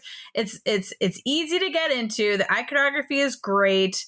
And people play it once and will immediately want to play it again. So I'm like, this is a perfect game for this category, I think. Yeah, I played it at Gen Con Someone had an early copy at Gen Con, and it was a big hit. The other thing is, like, for just like a quick playing tableau builder, it's kind of thematic. Like, all the different like cards, like their powers kind of match whatever their name is. Yes. And it's really good. It's really solid. Definitely a good pick. You can try it on BGA too, because it is on there as well. So if you want to pre-play. That's Castle Combo. Okay, what else is on Family and New Gamers? Well, I added Hamster because Chad of 25th Century decided to import that title. So now it's available in the US. And this is a game that's been out a long time, but never available in the US. So I was so excited to see this because it is a dexterity game that is just classic at this point. Like it's if you are into dexterity games, and kids generally are, like this is great for families, right? You're trying to balance these pieces on the wheel, and the wheel is continually rolling, and you don't want these pieces to fall off the wheel. Love it. Are the pieces representing the hamsters? I suppose, but it's more that you're balancing these pieces and the wheel's going to roll. If pieces fall off, then you have to add them to your stack, and you don't want pieces. You want to be the last, you want to have no pieces. Okay, cool. So that's Hamster Roll. I've seen that around. Yeah. And that makes sense that like there's a new English edition of it. Yeah. So it's getting more. I had to include it. It's perfect. Yeah. Awesome. And then you got Magic Maze Tower. Yeah. Have you played it? I have not, but I love Magic Maze. So tell me about Magic Maze Tower. Yeah, so Magic Maze is great because it's a real-time frenzy, right? So that won't be for everybody because it is real-time and it's really hectic. Magic Maze Tower takes out that real-time element and it makes it a puzzly game. So you're still cooperatively working together to figure out the different puzzles of the different towers. And as you go through the different levels, you get harder and harder puzzles, and there's just it's one big puzzly game, which I love. Cool. Yeah. That's awesome. I like that there's more in the Magic Maze world. Oh yeah. There's like a whole line of games. So if you do like Magic Maze, there's a lot to look for. And then in the modern classics category, we got Cascadia, Earth, and Wingspan. Yeah. I mean, personally, I'm not a big Earth fanatic, but I get that it is, for other people out there. Absolutely. I mean, it's card driven, tableau building. It's very popular with a lot of people playing. Yeah. So I would consider all these games like highly accessible and fun for any gamer. Or Cascadia, could even, be for new gamers, I would say. It's that easy. And so it's puzzly. Like, again, I think a lot of these attractive games really bring people in. I do think that, yeah. Yeah. No, definitely. And like Cascadia and like all of them having this kind of like nature-ish feel, like that also brings people into the hobby, which is really cool. Yeah. Kind of like a peaceful theme. Yeah. Yes. Yeah. So for stocking stuffers, yes, we have Confusing Lands, Lure, and Seers Catalog. All of these are different games. The Confusing Lands is for 2 players. Again, it's such a small box. It's a tiny box, and it plays for those 2 players. And it's I split. Well, it's not an I split you choose, but you have 2 cards. You're picking one to keep and one to give, and so they're both double sided. And you're building up your tableau of lands, and it's very fast because you do like 9 drafts of cards. It's like super quick. It's 15 minutes or less. And then you score it up because you're drafting these cards. One side has a scoring condition, but every scoring condition is minus 10 points. So only if you're going to get 10 points or more do you want to play it. So you have to be selective on which ones you're going to score. Even though you think you're doing well, you might not, because you might have to cover it up later. It's like you're blaring these cards. And so it's really clever. Lure is a dice chucking game. I don't know if you've heard of Lure, but I have not heard of Confusing Lands or Lure, but I do know Seers Catalog. Cool. I figured you might know that one. Lure is there's going to be a lineup of cards, and then you're going to bid with your dice on how many dice you think it will take you to claim some of these cards. So it's a bidding game. You roll a dice.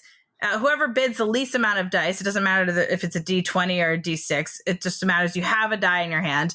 And then whoever bids the least will roll the dice, and then they get to claim cards first. So if you think you could do it with like 2 dice, well, hey, you get to roll first. Oh, cool. And either you get it or you don't, and then the next player can try and roll. So it's like a dice betting game. You're like, I think I could do it. Yeah. It's cute. That's awesome. And yeah, Seers catalog came out at Gen Con from Taylor Reiner and Bezier Games. And it was, I think this is the new version of What's Left, which is a game that I had never played, but I always heard great things about. It's a climbing, shedding game where you don't want to completely empty your hand. Like most climbing, shedding games, you're trying to get rid of your cards and be first because bad stuff's going to happen to the people who don't. In this game, it's like there's a little twist on that. And there's also a really funny theming here because it's Seers catalog, which is like the old store. I don't even know if Seers is still a store, but also Seers because it's like a is it a werewolf kind of thing? Yeah, yeah. Seers. Really, really clever. Yes. I really enjoy it. I think that it's a really interesting card game because you really have to manage your hand of cards well, and it's hard to do. It's very clever. Yeah, and there's some cards that have like special powers, right? Too. Yeah. Yeah. All these cool things happening in that game. Yep. Check that one out for sure. And then like for stocking stuffers, I would also just say any button shy game. Pax Porfiriana? No, I'm just kidding. Yeah. Pax Porfiriana. First edition, though, not the collector's edition, right. Unless you have a big old stocking. That's right. Okay.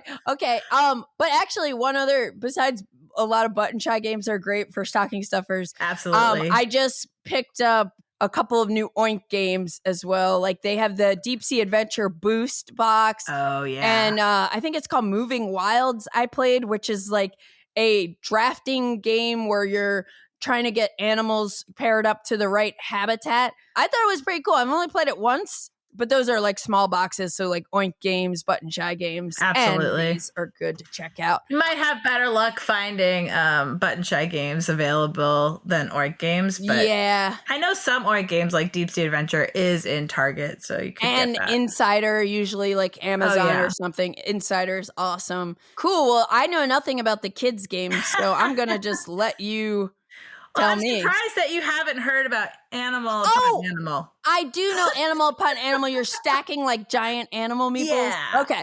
I know that classic. one. It's a classic at this point. Again, another dexterity game because kids love to try and balance things. Let's be real, they do. So this is always a great one to put, under the tree for kids. The other ones are a little lesser known, I would say. But My First Adventure is a book that kids can read, and it's sort of like a My First Adventure kind of game where you're reading the page and then you have to make a decision. So how are you going to go? And you flip over the pages depending on what you're selecting, and then you'll have a different encounter. So it's pretty cool, especially if kids are like reading and they want a fun story and have those choices. Cool. So those are all these should be available on Amazon, by the way. So Ziggurat is a kids' legacy game from Matt Leacock and Rob Davio. So it's great. So you get to open the book and you have stickers, and then you'll see what you find as you go through the different the different chapters.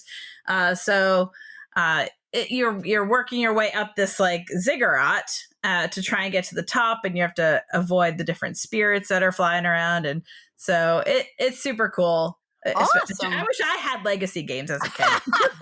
Yeah, that would be so cool.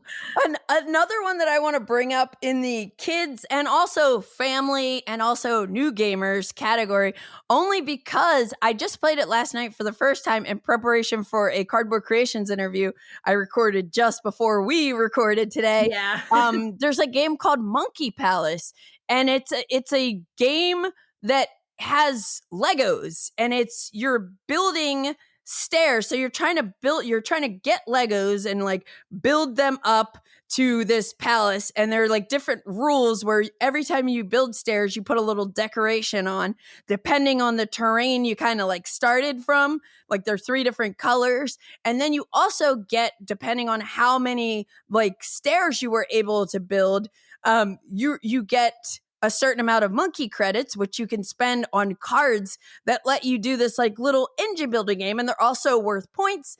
And then you get like income of more Lego pieces. And so you're just like progressively getting better at getting different Lego pieces. You're collecting banana points. And I thought it was super cool. And like just, like playing with Legos is fun. And like, playing any kind of like city building games where, you start from nothing. And then by the end of the game, you've created something and it looks cool. Yeah. Like it's like that kind of game that you can play with kids, families. And I thought it was cool. Nice. So I had to give it a shout. And I think it should be available. And that's Monkey Palace. But let's jump to party games.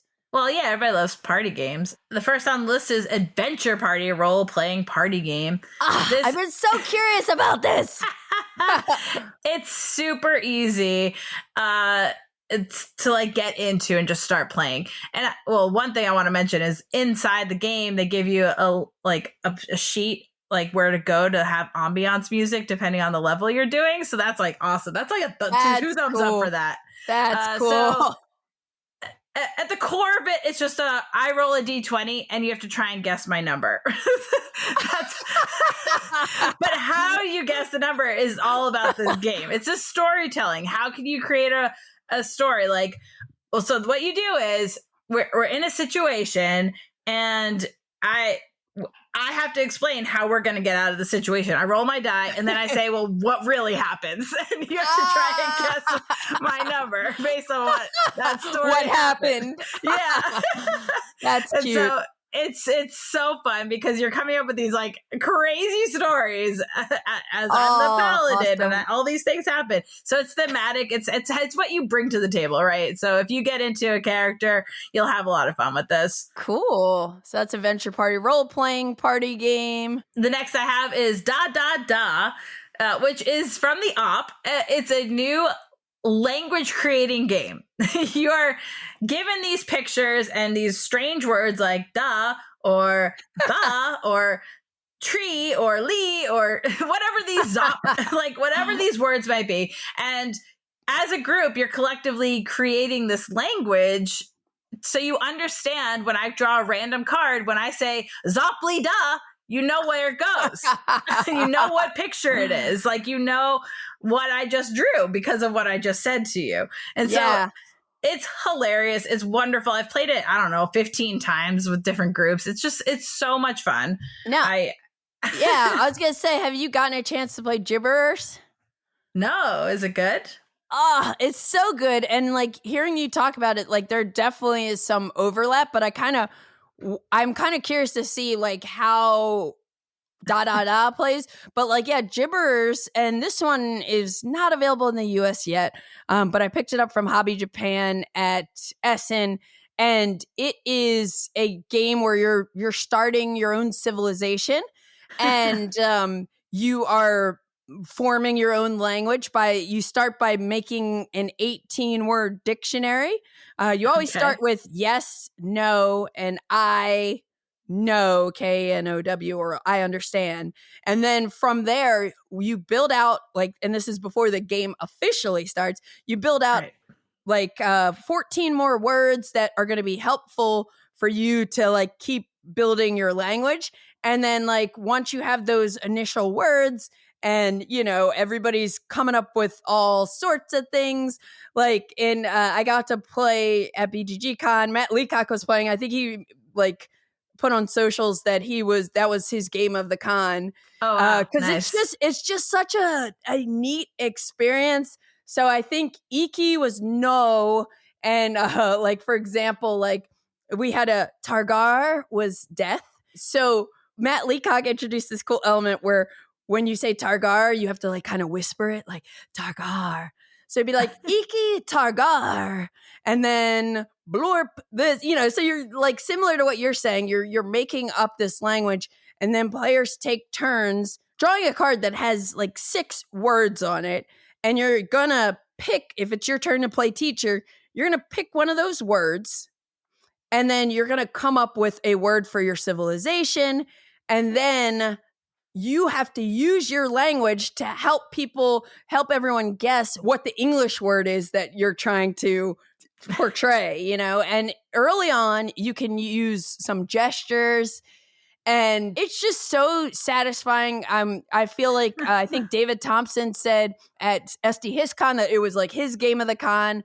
It's just a different experience than any other party game.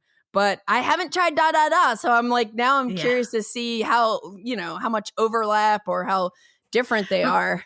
My guess, based on what you're saying, is DaDaDa is more streamlined and easy, but basically you have the setup to the game like you kind of did in your game, where you have to supply the board with pictures and then you're drawing to try and convey. And you can say things like "breep," and have fluctuations on how you say things, so it might give clues as to what you're referring to.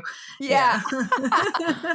It was definitely a hoot. But okay, so the other party game on the list is The Gang. Oh yeah, what a banger. Hopefully you've played it, but yes, it's cooperative poker, and it's wonderful. It's a great entryway for those who might be a little bit intimidated by poker, because you're learning the strategies of what hands might be good or bad. And there's no betting involved, so you don't have to worry about upping the ante or things like that. So it's just all about learning the fundamentals of poker, and you're trying to read the table. So you're trying to figure out what other people have. And so I played this game with all player counts. It's totally chaos with 6 players because it's so hard. Yeah. And it's wonderfully hard. It's not just hard and frustrating. It's wonderfully hard. I think I have the lowest hand, but do I? There's always that question mark, maybe they have worse. I don't. Yeah. And you're trying to signal by taking these tokens, no, Steph, I'm taking the lowest rank token. Seriously, I must have the lowest hand. And it's just a really unique feeling cooperative experience. It's almost like you're playing the mind with poker combos, and it's wild. It's wild. It's totally good. It's really fun. Cool. So that is The Gang. And then when you're not partying, you're just playing by yourself. Got solo games for you. Yeah. So I don't often play solo games, but this is what I've heard through the grapevine for some of these. I've played Gloomhaven, Jaws of the Lion, which I think is a fabulous game, and I'm sure it works wonderfully as a solo game as well. Any of the Gloomhaven games. I wanted to put buttons and bugs in there, but I don't know how hard it is to get right now, so I would definitely suggest that one as well. Legacy of You is a Garfield game, which I've heard only awesome things. I really want to actually play it because Garfield games, they have a lot of great games on their catalog. But I think it's solo only. So I think you're right. Legacy of You. I remember seeing it, but I'm kind of curious about it because they haven't done a pure solo game before this. Not that I'm aware of. Yeah, not that I'm aware of either. The last one I had was Sherlock Solitaire, which is from Wise Wizard Games. It's also could be a stocking stuffer. It's pretty cheap. And I've actually played this cooperatively solos with Michael, so I know that it's a very interesting card-driven game where you're trying to figure out the puzzle by... It definitely feels like Solitaire with a twist. It's interesting to see the movement of cards. So I had a great time with that. Small game and good for just a 15-minute filler. Like, Cool. Yeah. I do play solo games quite often. PAX Transhumanity is right now on my table. So That's right. I've been refreshing the rules, and I've never tried the solo mode, so I'm going to do that. So I hopefully figure it out. So get that one. No, I'm just kidding. That's fine too. It's cool. But Aqua ROVE is one that I would recommend, and that's again fits in solo game. It's puzzly. It's also stocking stuffer size. Nice. One that I haven't played that I heard really good things about is for Northwood. It's a solo trick-taking game. So if you're like looking for something small like that, that could work. And then like if you're looking for big adventure stuff or slightly bigger, I would say check out Kreel Manor. It is a new one from a small publishing company called Hull or Nothing Productions. I'm pretty sure you can get it on their website. It's not something you can Amazon per se. And also Shadi Torby had all of those like Onirum games are great for solo. Cyberion is the one I played last year that was really good. I think it's like you're building robots. I don't know. I just was like, this is super cool. And also because it's one of my latest addictions, gotta say Spirit Island is fantastic to play solo as well. And cooperative. Nice. And cooperative. Absolutely. But anyways, lots of solo games. Just ping me if you're ever looking for any. Like I didn't even get into like the war game side of things. Exactly. But anyway, let's move on to 2-player games. So Chuhan, I don't know if you've played it, but yes, it is super cool. Yes, it is trick taking, kind of climbing, shedding for climbing, 2 players. Yeah, I know it's done really well. It definitely takes a play to get into because there's special powers on cards, and you have to manage your hand of cards really well. I would say it's not necessarily an entry level game. I would say probably medium, or those who play card games will probably find this more appealing than those who are not as into card games. I played this with my mom, and when my mom was visiting in September after Gen Con, I broke it out, and the way I taught her, because I was like, oh, this has like some card powers and stuff like that. So I played a round where we just did the shedding, and I was like, here, you have to play the same number of cards and all the same number, but a higher rank, to beat.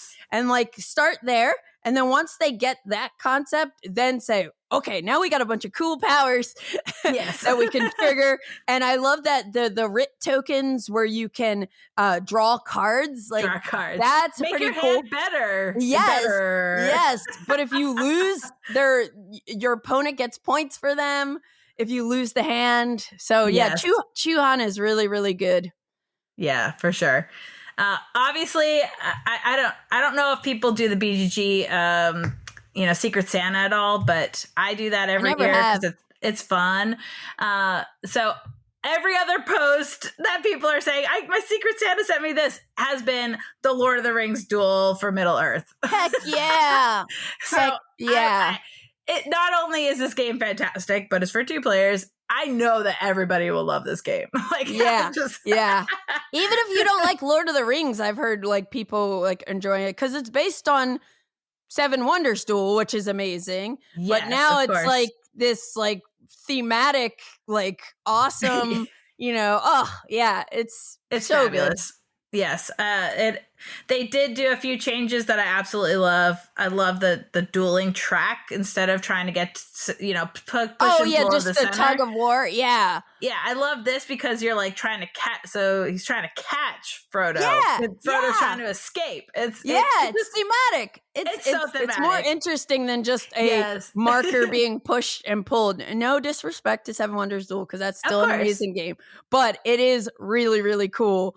And and like I love games that have multiple victory conditions too. Like, I love Lord of the Rings. So Lord of the Rings, Duel for Middle Earth, definitely a banger if you're looking for 2-player games. Yes. Last one on the list was Pagan, Fate of Roanoke. I feel like you would like this one if you haven't played it. I love it. I have played it. I love it. I love it. I love it. I love it. Yeah, I love like LCG kind of 2-player games and the asymmetry between the witch and witch hunter and the deduction. It's great. It is so good. Yeah, so it's 2 players and 1 player is playing the witch, 1 player is playing the witch hunter, and they have asymmetric decks and then there's a worker placement element to it where you're trying to take over these different locations where the people are. And so if, Candice is the witch, she's sitting on this person, then I can't go talk to this person. And so she might just be planted there the whole time. But you do have an action that you don't want to take to boot me off if I am giving you trouble, Steph. That's true. But then I have to spend my whole action to do that. I know. So you have to plan your turns wisely and grab these new cards and play these cards to give you advantages, all while the other player is doing other things to stop you from doing that. Yeah. It's cool. Yeah, and sorry, I didn't mean to cut you off. No. But I just get excited about this game. I know.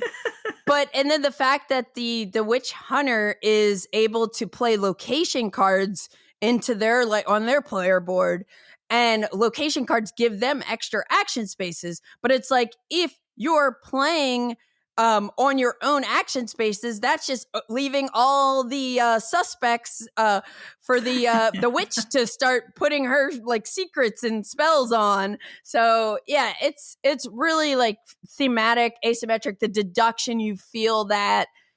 I can't wait to play more of this. I think I've played it just about 3 times so far, but I ended up buying I think Capstone sent me a review copy of the game, but I bought the player mat and the deluxe tokens too. Oh, nice.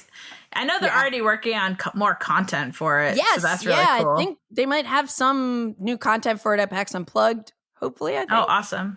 Or sometime so this I would say is a little more in depth. So this would be for a normal, regular gamer who plays often, card games. I would say. Yeah. It's definitely not easy. But you can get into it even if you don't play a lot of games. Just there'll be a learning curve to get used to the icons and the card effects. Cool. So that's Pagan Fate of Roanoke, and that's the 2-player side. And now you know about the bear game too, which that's right. I think should be available now-ish or just before Christmas. So Katmai, that's if you want to play about a game with Alaskan bears competing for dominance. And that's, if you're just looking for a game with beeples, That's right. Check Who out is Katmai. All right, let's jump into cooperative games, which we both love. Oh my God, I love co-ops. I've been totally enjoying cooperative games this year. Astronaut Knights Eternity is a standalone Astronaut Knights game. So for those who know Aeon's End, they also did this new game called Astronaut Knights. So this Astronaut Knights Eternity is more of the Aeon's End box where you're working through campaigns, but it's not really a campaign, but you can unlock things, but you could simply just add it in if you want. But there's new mechanics and so new characters and lots of cool content. It's a standalone, so you don't necessarily need Astronauts, but if you like it, you might as well get Astronauts. Get it all. Just get it all, because I love it. No, it's good.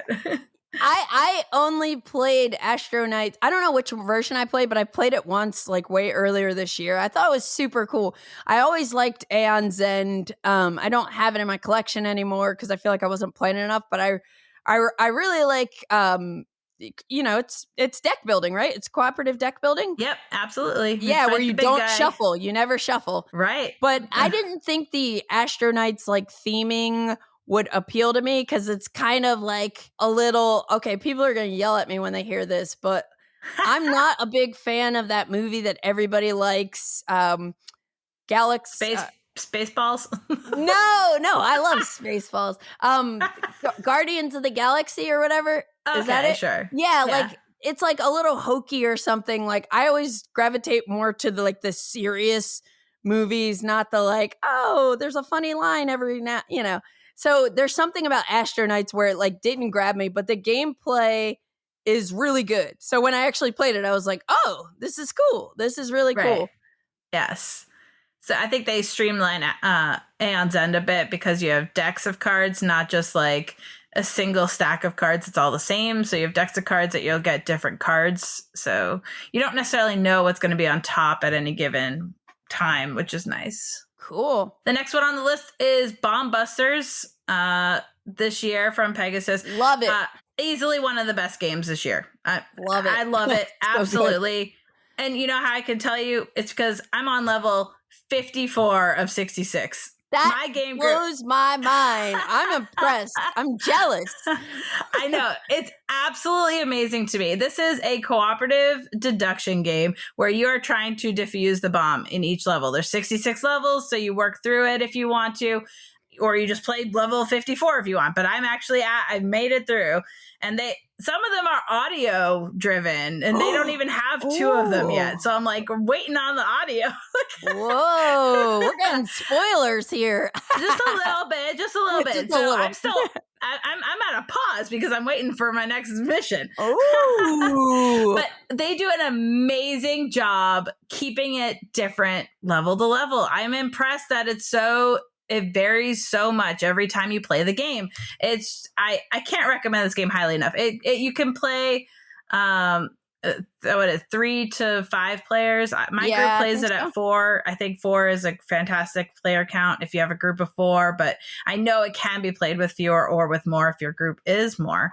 It is a deduction game, so you have to kind of be able to deduce those wires and cut the right ones at the right time. Don't cut the red wire. Never cut the red wire. Never cut the red. So I've had so much fun with this game, and it has to be on this list. Otherwise, we're doing a disservice to the gaming community. I was so happy to see that this made the list because last episode of the BGG podcast, number 55, I guess, was all about deduction games. And right now, this is like one of my favorite deduction games. And, it's just something I picked up because Hisashi Hayashi designed it. Of course, yeah. And I was just like, oh, I'm going to get this game.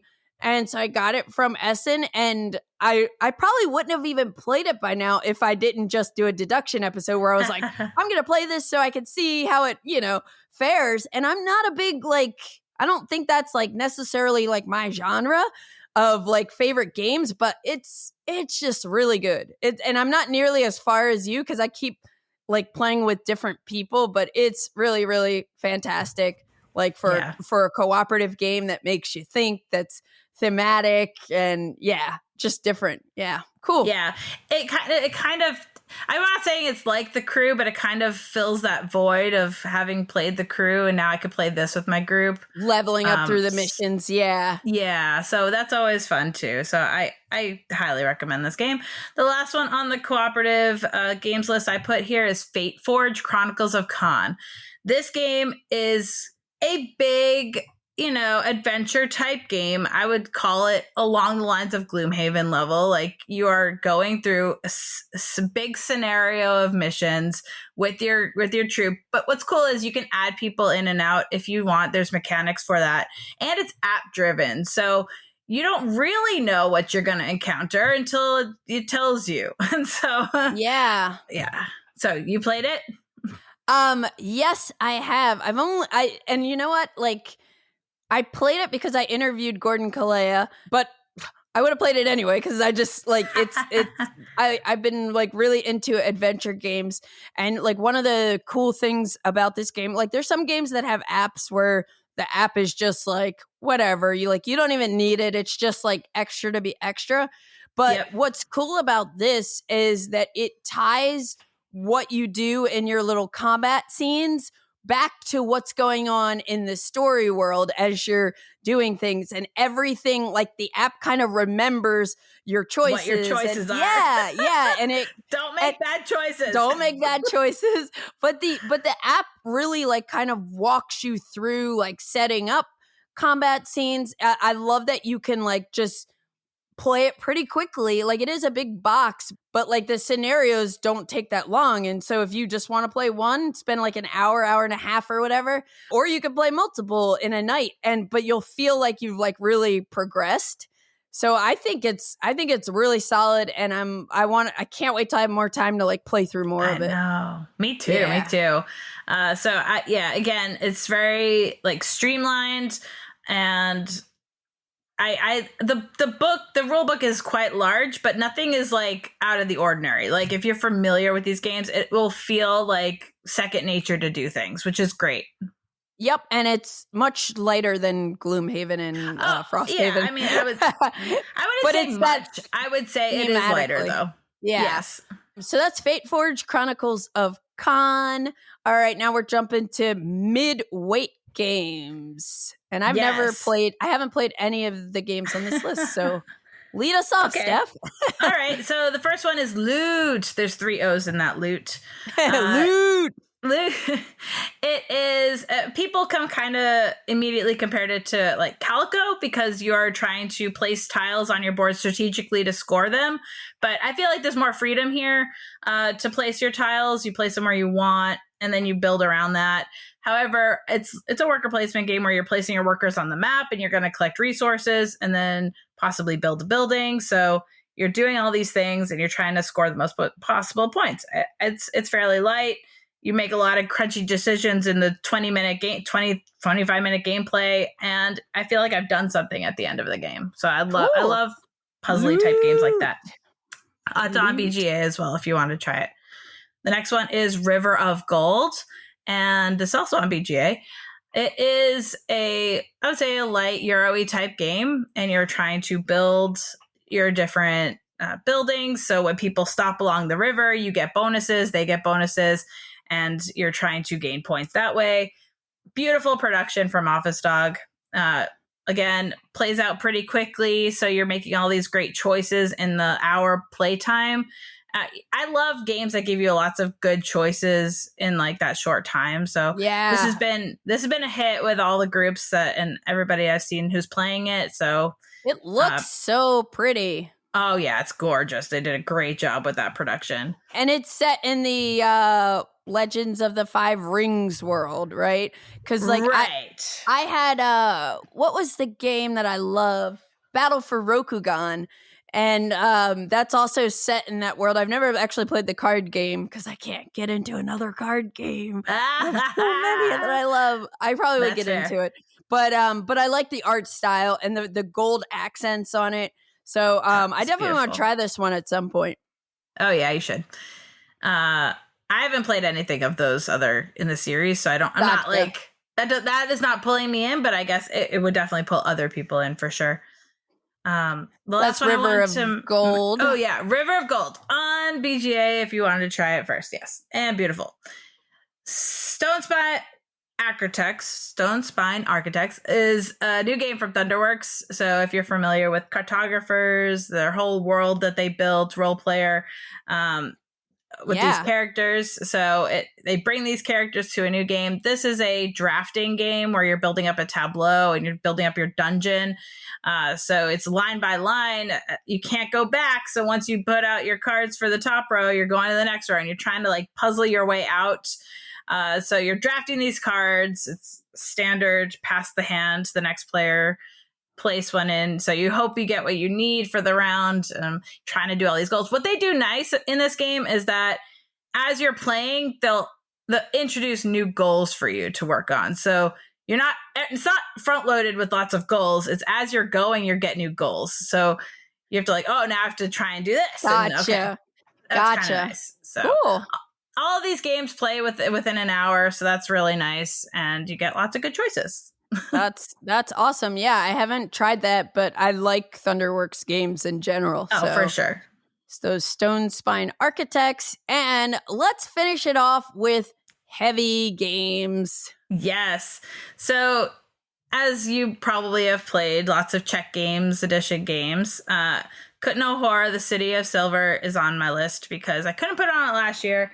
And City isn't quite available yet for this year. So both of them are excellent games. So if you can get City, that's great. But Kutno Horror is also a fantastic game because of the way that the market system works in the game. It's so clever and it just works really well.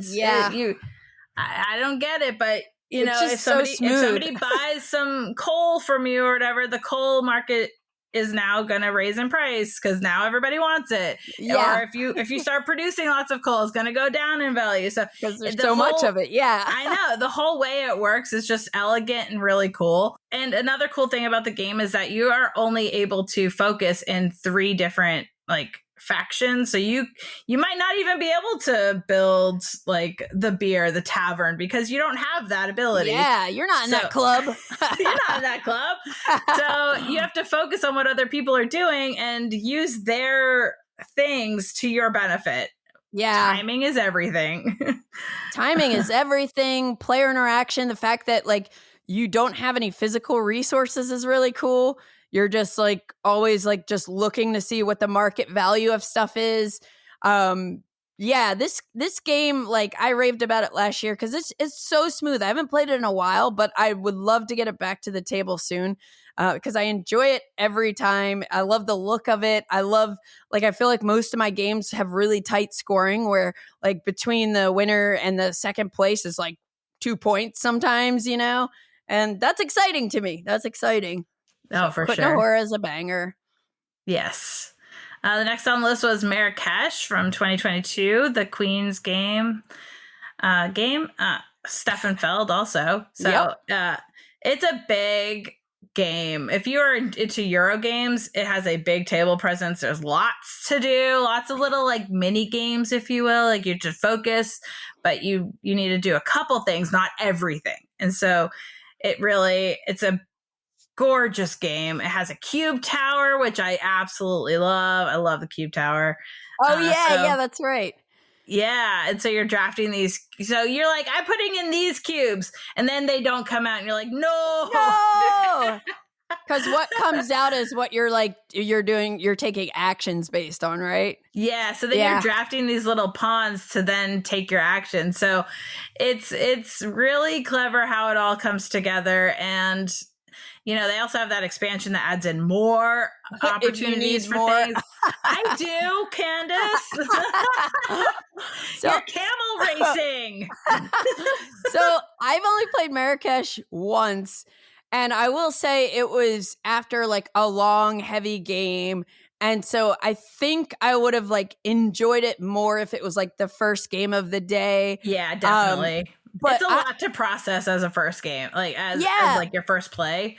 So, but a lot of people I know, it's they're they love it, love it, or maybe it's their favorite Feld.